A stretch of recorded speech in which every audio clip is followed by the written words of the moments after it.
మరియు అందరికీ కూడా హృదయపూర్వకంగా నమస్కారాలు. గద్వాల నుండి తరలి వచ్చిన నాయకులందరికీ మళ్ళొకసారి ధన్యవాదాలు. మిమ్మల్ని మీ ఉత్సాహాన్ని చూస్తుంటే నాకు ఒక మాట అనిపిస్తుంది. గద్వాల గడి మీద టేకేదారుల జెండా కాదు, ఉద్యమకారుల జెండా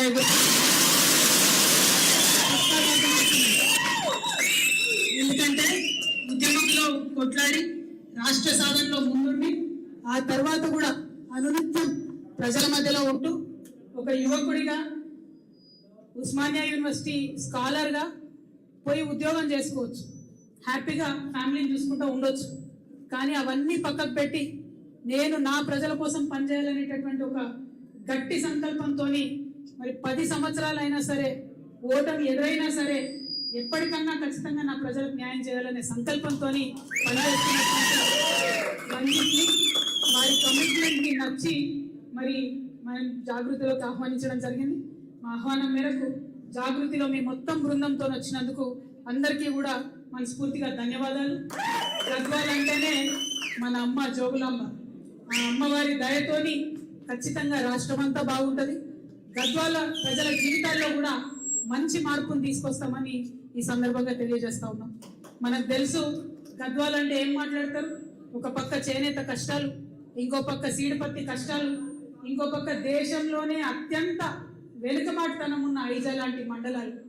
మరి 80 ఏండ్లు గడిల పాలన నడిచింది. ఒకటి బంగ్లా, ఇంకోటి బంగ్లా.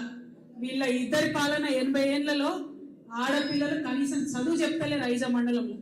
దేశంలోనే లాస్ట్ నంబర్లో ఉన్నది.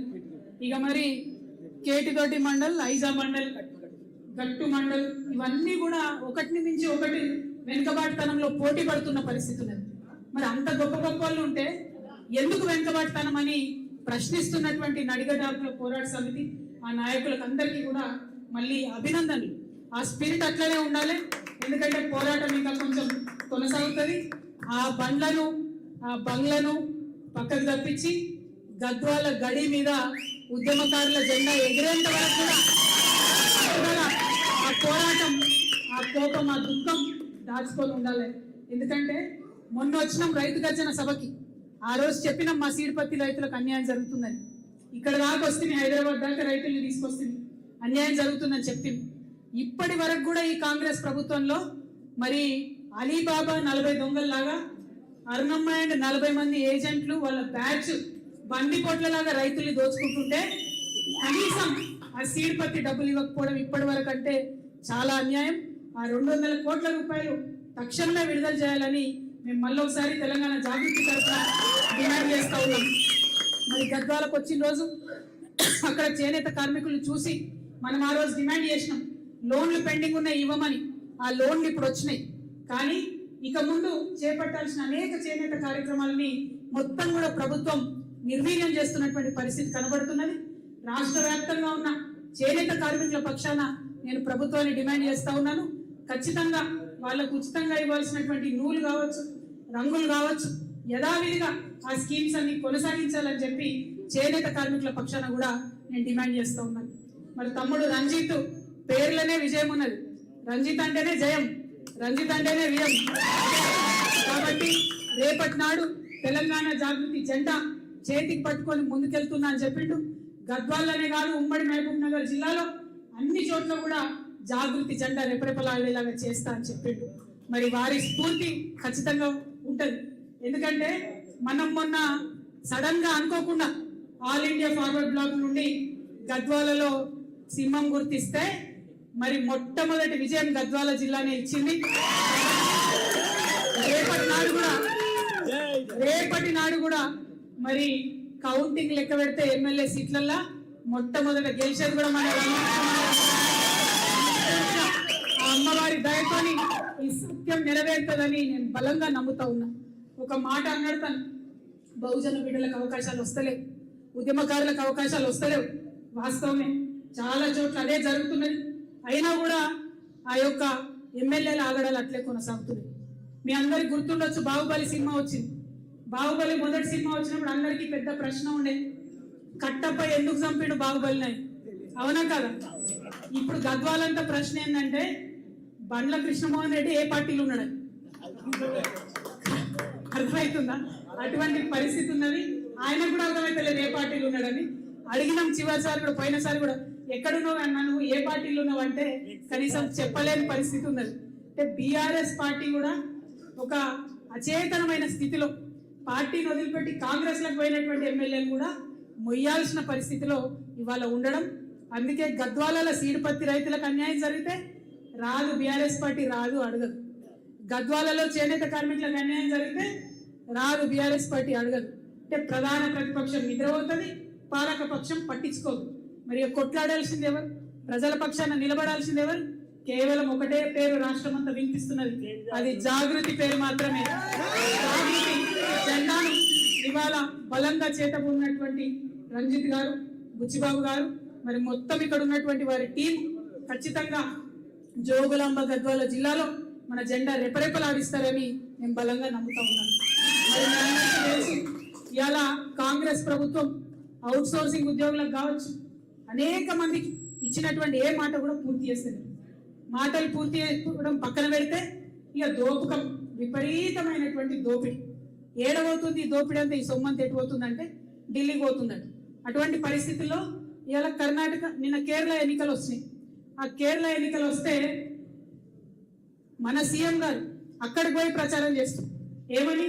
మొత్తం తెలంగాణ అంతా మేము తీర్చిదిద్దినాం, బొట్టు పెట్టినాం, మంచిగా చేసినాం, అట్లా మీ కేరళలో కాంగ్రెస్ని గెలిపిమని అంటుంది.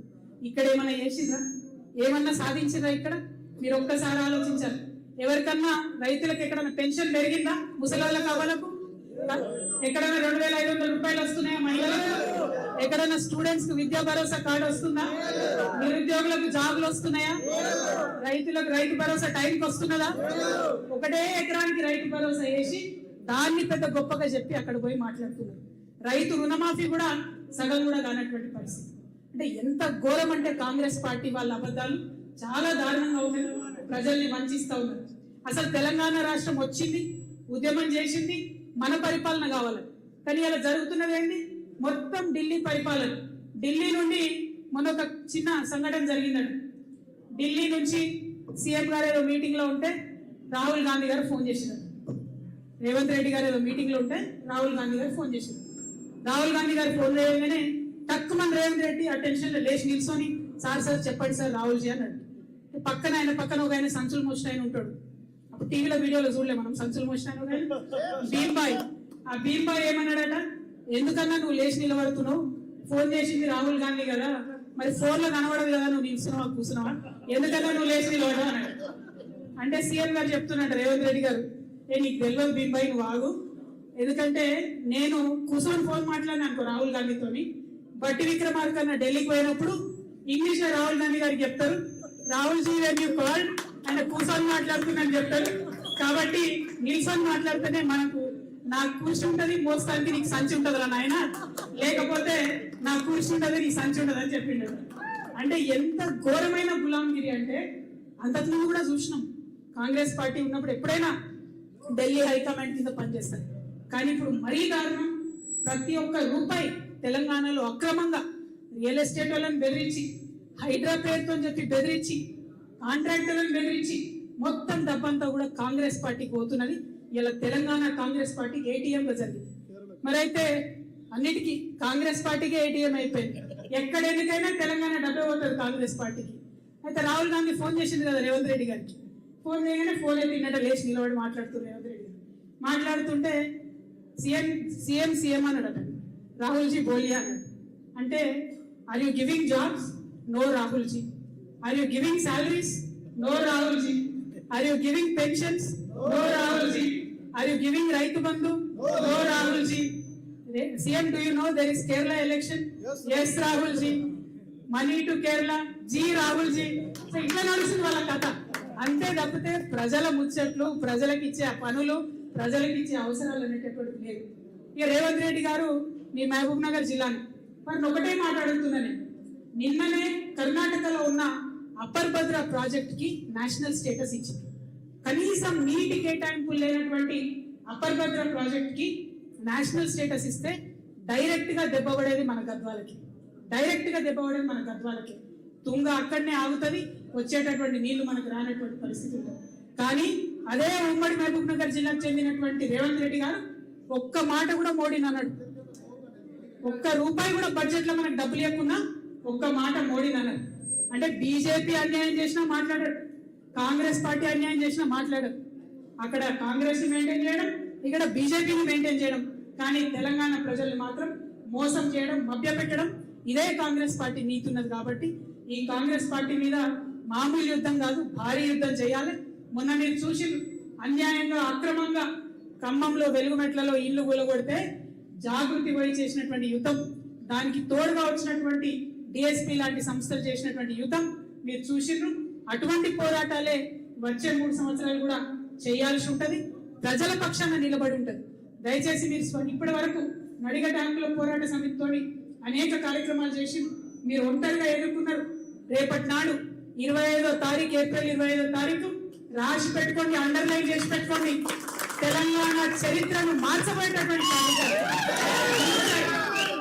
తెలంగాణ భవిష్యత్తుని తీర్చిదిద్దబోయే కార్యక్రమం ఆనాడు వచ్చేటటువంటి మన పార్టీ మొత్తం తెలంగాణ భవిష్యత్తుని తీర్చిదిద్దుతుంది.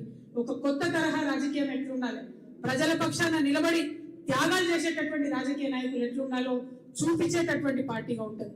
ప్రతి పార్టీ కూడా ఆషామాషాగా రావడం పోవడం, ఎగ్జిబిషన్లకు వచ్చినట్టు ప్రజల దగ్గరకు వచ్చి ఫోటోలు దిగి వాట్సాప్ లో పెట్టుకొని వెళ్ళిపోవడం, అంతే తప్పితే చిత్తశుద్ధితో నిలబడి పోరాటం చేస్తున్న వాళ్ళు లేరు.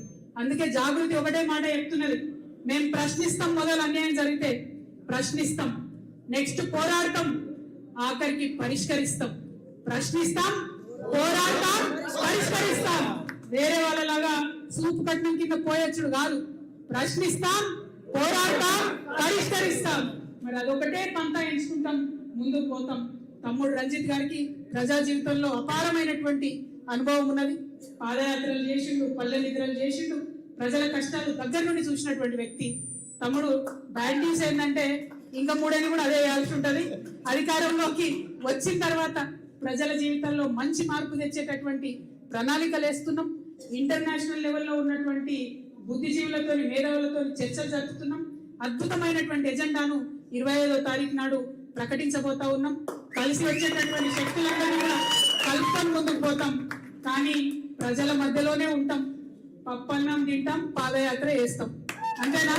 ప్రజల మధ్యలోనే ఉంటాం, వారి సమస్యలు పరిష్కరించడానికి వారితోనే కలిసి నడుస్తాం. ఎందుకంటే ఇవాళ ప్రతి ఒక్కరు కూడా పెద్దవాళ్ళ గురించి మాట్లాడుతున్నారు, కానీ నేను కోరుకునేది ఒకటే, సామాన్యుల చేత, సామాన్యుల కోసం, సామాన్యుల వల్ల వచ్చేటటువంటి సర్కార్ రావాలి. వచ్చిన తర్వాత కూడా సామాన్యుల కోసమే పనిచేయాలి. అటువంటి సర్కార్ రావడానికే తెలంగాణ జాగృతి ప్రయత్నం చేస్తున్నది. జాగృతికి ఉన్నటువంటి ఒక సాంస్కృతిక నేపథ్యం, పల్లె ప్రజలతో ఉన్నటువంటి అనుబంధం రేపటి నాడు తెలంగాణను తీర్చిదిద్దడంలో, ఇండియాలో నంబర్ 1 చేయడంలో మనం ఖచ్చితంగా ముందడుగేస్తాం, ముందటుంటాం. మరి తెలంగాణ ఆడబిడ్డగా, మీ అందరి అక్కగా, సోదరిగా నేను ఒకటే మాట ఇస్తా ఉన్నా. నేను ఇవాళ నడిగ ట్యాంకుల పోరాట సమితి నుండి వేలాదిగా తరలి వచ్చిన మీ అందరి రాజకీయ భవిష్యత్తును కూడా కాపాడుకునే బాధ్యత కూడా నాదే. మీ అందరి మీద ఏ చిన్న ఇబ్బంది రాకుండా మీ ఎవరికి కూడా ఏ క్షణమైనా మీకు మద్దతుగా మేము ఉంటాం. రంజిత్ నాతోని గత 5 నెలలుగా ప్రయాణం చేస్తూ ఉన్నారు. వారికి తెలుసు ఎంత ఫాస్ట్ గా రెస్పాండ్ అవుతామో, ఏ ఇష్యూ ఉన్నా ఎంత పరిష్కరిస్తామో, ఎట్లా అండగా నిలుస్తామో తనకు తెలుసు. మరి మీ అందరికి కూడా రంజిత్ అదే విధంగా ఉంటాడు. కాబట్టి గద్వాల యొక్క భవిష్యత్తును మారుస్తాం, తెలంగాణ యొక్క భవిష్యత్తును మారుద్దాం. కొత్త నెత్తుర్ని, కొత్త రాజకీయాన్ని, కొత్త రాజకీయ శక్తిని ఈ గడ్డకు పరిచయం చేద్దామని చెప్పి తెలియజేస్తూ మీ అందరి దగ్గర కూడా నేను సెలవు తీసుకుంటున్నాను. Thank you. జై తెలంగాణ.